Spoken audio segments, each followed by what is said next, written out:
So, Mr. Coletto, who was once Pastor Donnie McClurkin's assistant, stated in his accusatory lawsuit that ever since he embraced his sexuality, the weight of suicide has left me, all right, quote unquote. I would like to call this video Two Victims, Two Outcomes, right? Because here you have two men, right? You have Pastor Donnie McClurkin, and then you have his former assistant, Mr. Coletto. But you have two men who were abused at a young age by their own submission, right? And you have two different outcomes. And those two outcomes are based on their choices. And so I want to delve into what the real issue here is. What is the difference between these two choices? All right? I'm coming home, tell the world I'm coming.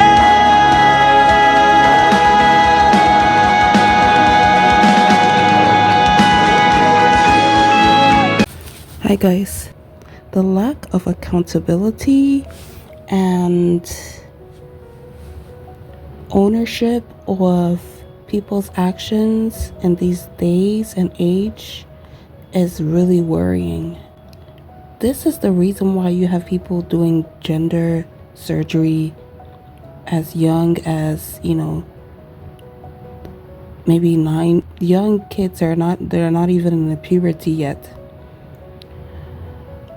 The ability to paint over stuff rather than to address it head on is the scary part, because it's not like people are not going to have issues. As we look at, for example, this scenario between Donnie McClurkin and his accuser, Mr. Coletto, you have somebody that has struggled with his sexuality from a young age due to abuse. At no point in time did Mr. Coletto mention that he went to seek help.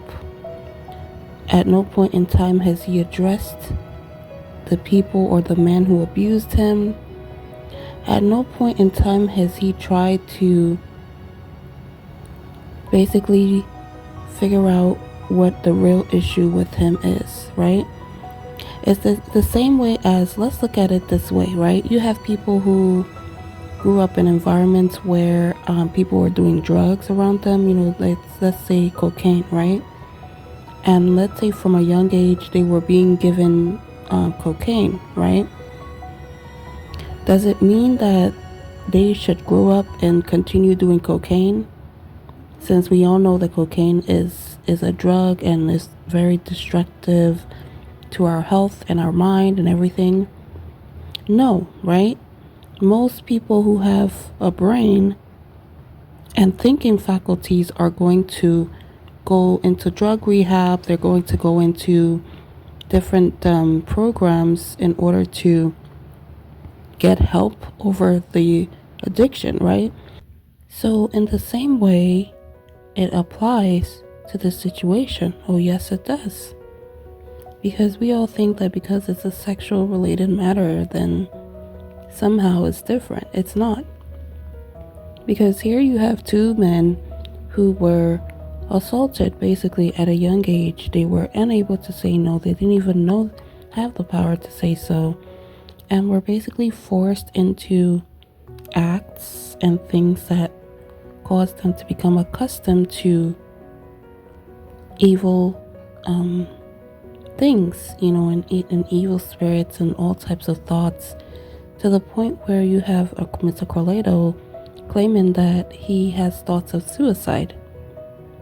This is not somebody who has adjusted well to his abuse, right? So here you have a young man who has not healed or addressed or done anything to come to terms with his issues, now trying to shift the blame to somebody who was actually trying to help him, to somebody who actually overcame his, let's say, drug addiction, right? So he overcame his by the grace of the Most High. Yes, he might have challenges and he's still struggling, but overall, Mr. McClurkin, Pastor McClurkin, has overcome a lot and is trying to use that knowledge to teach other people to also overcome. So essentially, what Mr. Coletto is an ingrate who has misplaced anger, misplaced issues, that instead of going after the ones that are fully responsible, is now trying to attack the wrong person because religion is to blame? Huh? Because when we look at it, what I see now is religion actually being very helpful. Because as in the case of Mr. McClurkin, it has helped him as he has confessed, right? So here you have somebody who has not been helped versus somebody who has been helped, who has been able to curb his thoughts of suicide and things that could have followed his abuse, being blamed for the aforementioned or, for Mr. Coletto's issues, right? That is very unfair. And I feel like this is past rebellion. This is pretty much, the devil trying to keep us where he wants us to be, which is a place of bondage, a place whereby we can never break the cycle of abuse that has occurred in our lives and move on to better things and to growth and to drug-free life, if you will. So yeah, you guys, you tell me. You assess the situation and you tell me what this is sounding like, right? Because and this is one thing I'm beginning to realize, is that a lot of these accusers have deeper issues from childhood that they have not addressed. They are too fearful to address that. Rather, they lash out and they take out their anger on people who have actually positioned themselves to try to help them because they themselves are overcoming, right? So is this going to discourage people from helping? Probably, because I am sure that there are people who are overcoming these traumatic things who will not want to extend themselves out to help other people because of people like Mr. Coletto. And that is quite unfortunate. I feel like society really needs to get its priorities straight and stop trying to influence people like Mr. Coletto, who are already victims, to look for other people to attack and to lash out to rather than to face their issues head on. We are living in a society where you have people that are abusing children that are living comfortably without any sort of legal repercussions, because a lot of these people are doing these things because of the religions that they're in. Let's be real. A lot of these cults that they're in are requesting things like this, doing harm to children because of the power and the things that they seek. And let me add that a lot of them are also doing it because of their evil desires, due to influence of pornography, influence of maybe prior abuse in their lives that was never addressed. In some cases, it's just it might be demonic possession.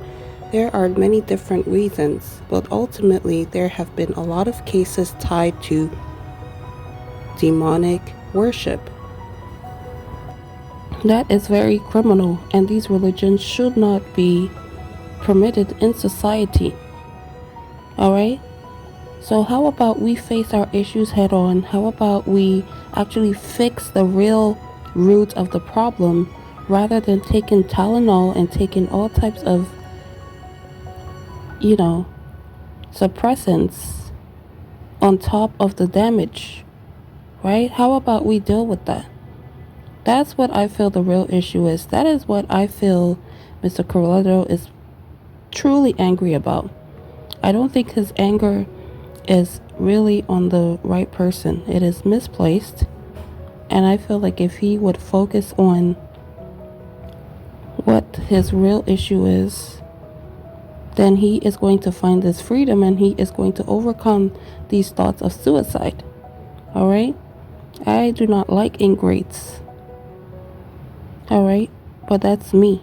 I don't know about you guys, but I would hate for anybody to overcome their issues and they're unable to help others because of people like Mr. Corletto who have not healed and have refused to heal because they are not addressing the right issues. All right?